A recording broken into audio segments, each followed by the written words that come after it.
a lot of ships together to protect it.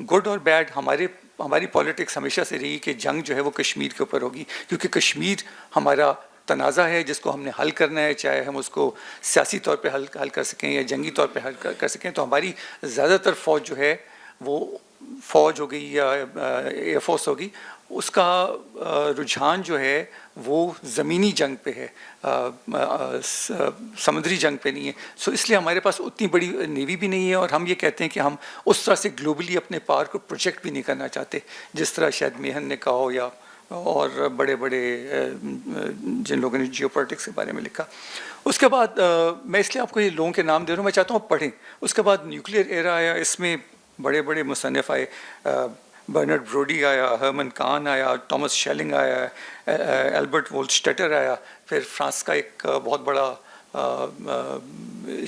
وہ تھا، سوچنے والا تھنکر تھا، آندرے بروفرے، اس نے بھی یہ نیوکلیئر جنگ کے بارے میں لکھا. مگر اس میں ایک اہم بات جو میں آپ کے سامنے لانا چاہتا ہوں، میں چاہتا ہوں وہ بھی آپ پڑھیں. ہرمن کان نے 44 سٹیپس آف ایسکلیشن دیے تھے.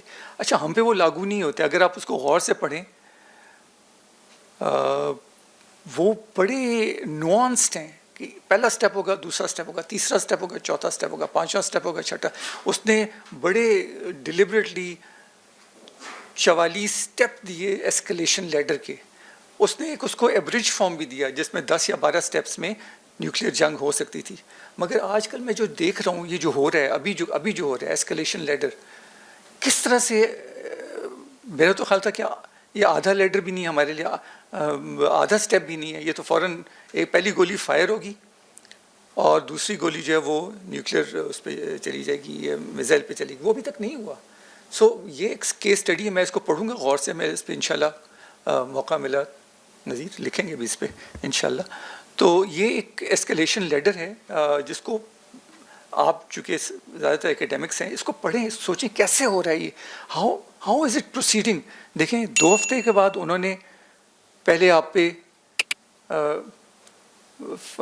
جہاز بھیجے، ٹھیک ہے، اور اس کی لڑائی ہوئی، جیسے تذکرہ ہو چکا ہے کہ ان کے کتنے جہاز تھے، ہمارے کتنے جہاز تھے. ہم نے ان کے 5 جہاز گرا لیے وتھ بیونڈ ویژول رینج میسائلس. سو یہ ایک نئی وہ ایک جہت آ رہی ہے وارفیئر میں.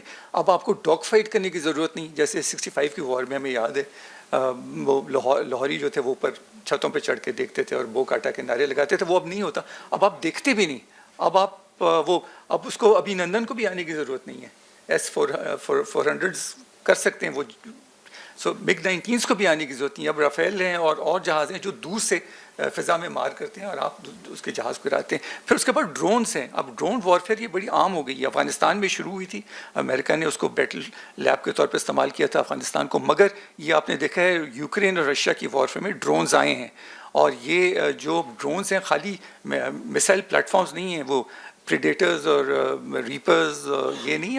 اب یہ ڈرونز ایک مثال کے طور پہ استعمال ہوتا ہے. اس کو آپ جیسے ابھی آئے، ہمارے اوپر آئے 25 ڈرونز آئے جو کامیکازے کہہ لیں، جو اسرائیلی ڈرون تھے. تو یہ بھی ایک نئی وارفیئر کی ایک نئی جہت شروع ہو گئی ہے. اور سب سے آخری بات جو میں کرنا چاہتا ہوں وہ ایک انفارمیشن وارفیئر کی بات ہے. آپ نے اپنی کتاب میں ایک صفحے پہ میں نے پورا ایک تیار کی ہوئی ایک لیکچر تیار کیا، میں آپ سے شیئر کر لوں گا، یہ ولی سے بھی شیئر کر لوں گا. مگر میں ابھی آف دا کف بات کر رہا ہوں جس میں آپ کی تمام باتیں جو آپ نے کی ہیں اس میں نے تبصرہ کیا. مگر وہ جو انہوں نے تذکرہ کیا ہے وائٹ ہیلمٹس کا جو سیریا میں استعمال کرتے تھے اور اس کا بہانہ بنا کے پھر نیٹو جو تھا وہ انٹرونشن کرتا تھا. مگر یہ دیکھیں اب انفارمیشن وارفیئر کیسے استعمال ہو رہی ہے. انڈیا کا مستقل وہ یہ ہے کہ پاکستان کو برا ثابت کرے، یہ ثابت کرے کہ ان کو ایج ہے یا وہ جیت رہے ہیں، حالانکہ اس سے برعکس ہے، ایسی کوئی بات نہیں.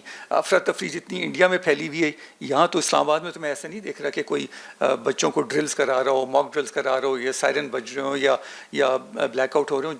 تو وہ ایک انہوں نے ہائپ کریٹ کی ہوئی ہے اور اس ہائپ کے تھرو وہ ایک فضا کریٹ کرنا چاہ رہے ہیں کہ وہ جنگ ہو رہی ہے، فزیکل جنگ جاری ہے، اور اس میں شاید ان کے مطابق بقول ان کے کہ وہ جیت رہے ہیں. تو فزیکل جنگ کے تو میرے خیال میں زمانے ختم ہو گئے. میں خود انفینٹری کا سپاہی رہا ہوں اور متعدد بار لائن آف کنٹرول پہ رہا ہوں. وہ جنگ تو ختم ہو گئی ہے کیونکہ میں تو 300 گز تک دیکھ سکتا تھا, میری رائفل کی رینج تو یہی تھی. اب BVR ہیں جو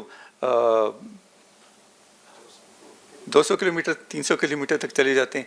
تو اب وہ جنگ ایک مختلف اس پہ چلی گئی ہے. ایئر فورس یا میزائلز کی جنگ ہے, ہم نے روکنا ہے دشمن کو. کیا یہ آگے جا کے فزیکل وار اس طرح سے ہوگی جو کلاسک منوورز ہمیں پڑھائے جاتے تھے کہ آرمر کا منور ہوگا اور آرمر ڈویژنز جائیں گی اور انفینٹری ڈویژنز آئیں گی؟ میرے خیال میں وہ جنگ ختم ہو گئی. میں تو بہت عرصے سے کہہ رہا ہوں وہ ختم ہو گئی ہیں. تو اب وہ جنگ کی نوعیت بدل گئی ہے, حیت بدل گئی ہے, انفارمیشن وارفیئر ہے, سائبر وارفیئر ہے اور اس قسم کی چیزیں. تو دیکھیں آگے کیا ہوتا ہے. اور میرے خیال میں war is still a very serious business and it should be left to the generals. خرم صاحب, thank you very much.